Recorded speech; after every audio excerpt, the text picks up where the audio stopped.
Solving systems algebraically. We're going to look at two different methods. The first method is going to be substitution. So the example up here, we have 4x plus 3y equals 4, 2x minus y equals 7. When you use substitution, you want to get one of the variables in one of the equations by itself. The easiest one to get by itself in this case is what? Y. Y in which equation? The first or second? The second, because there's not a coefficient with the y. Okay, but you could choose to get this y by itself or these x's by itself. This is easiest to get by itself. So that's what we did down here. We took 2x minus y equals 7, subtracted 2x from both sides. You're left with negative y equals negative 2x plus 7. And then divided everything by a negative 1.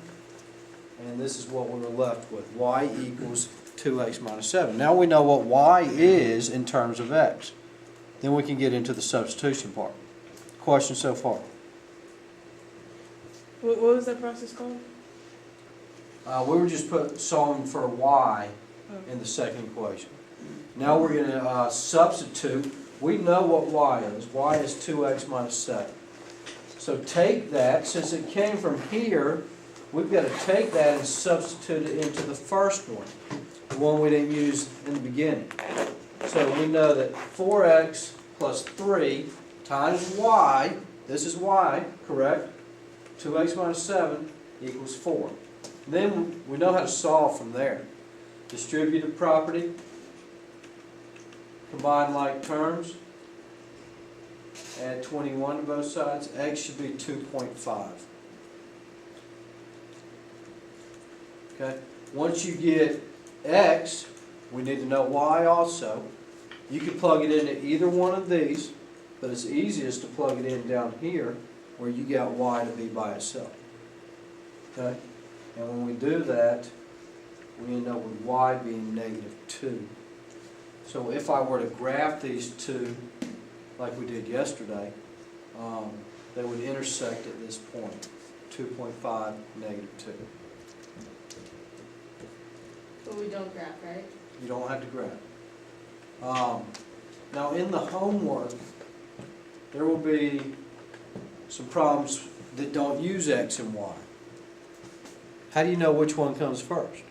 For example, if we're using the variables a and b, what comes first? A. A. Just put them alphabetically as your solutions. So wait, is that an L? That's a negative 2. Sorry, it didn't come out too well. 5 minus 7 is negative 2. That's embarrassing. Okay?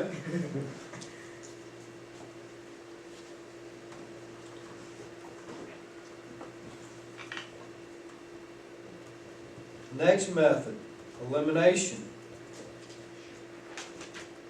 What was the method we just did? Substitution.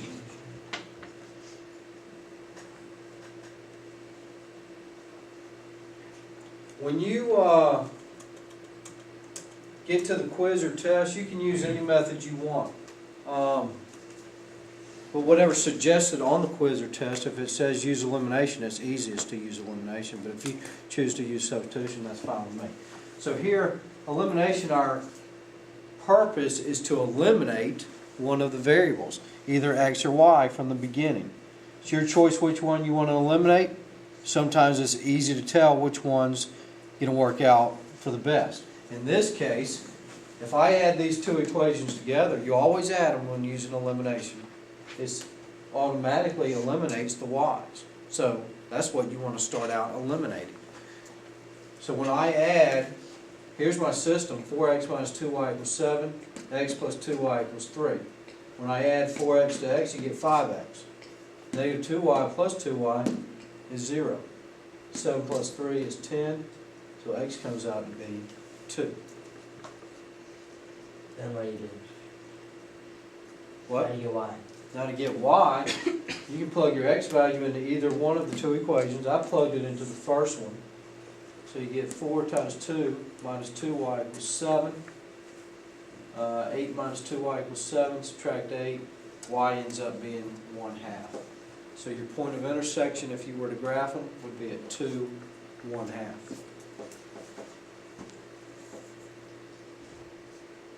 Okay?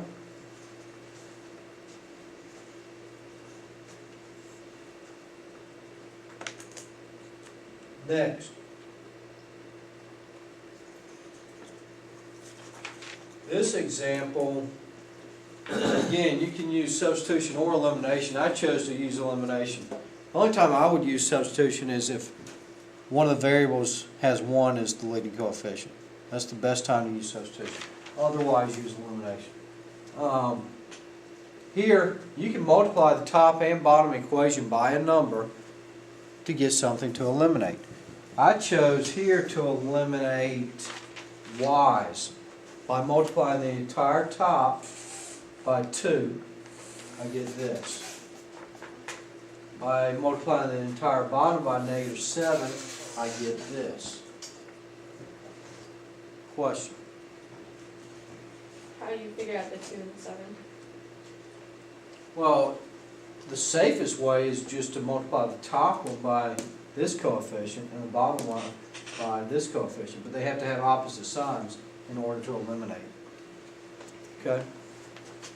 So when you add these two up, you get -29x equals 58.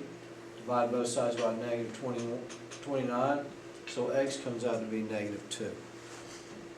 And then when you, And I chose to put the -2 back into the first equation and solve for y. Y comes out to be 3. So your point of intersection, if you were to graph it, would be -2, 3. So if I asked you what type of lines these form, what would you say? Remember, we had 3 choices. What were they? Parallel, coinciding, or intersecting. So what type of lines are these? Intersecting. How, wait, what? How are they intersecting? If you have a solution, a point, they have to intersect. And they would intersect at this point.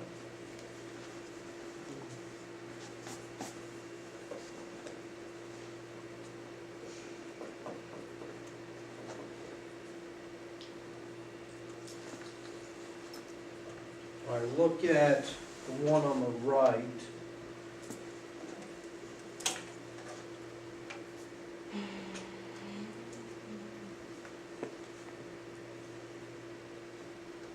We have 2x minus 3y equals 18, and -2x plus 3y equals -6.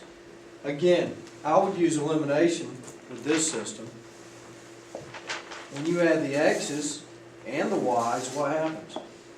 It's all Yeah, zero. you're left with 0. What do you get on the right side?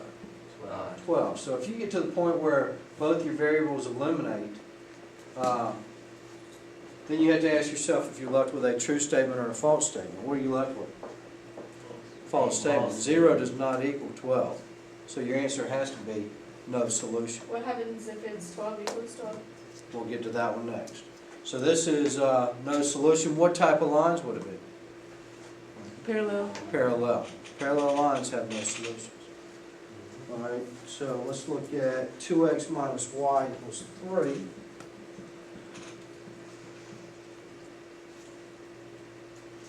And -2x plus y equals -3. So what happens in this case? You get 0 equals 0. That's a true statement. So what's your answer? Intersecting. Makes two. Many solutions. Coinciding. Coinciding lines. So if I ask for the solution, you would say infinitely many, or many is fine, many solutions. If I ask for the type of lines, you would say coinciding. Good? Good?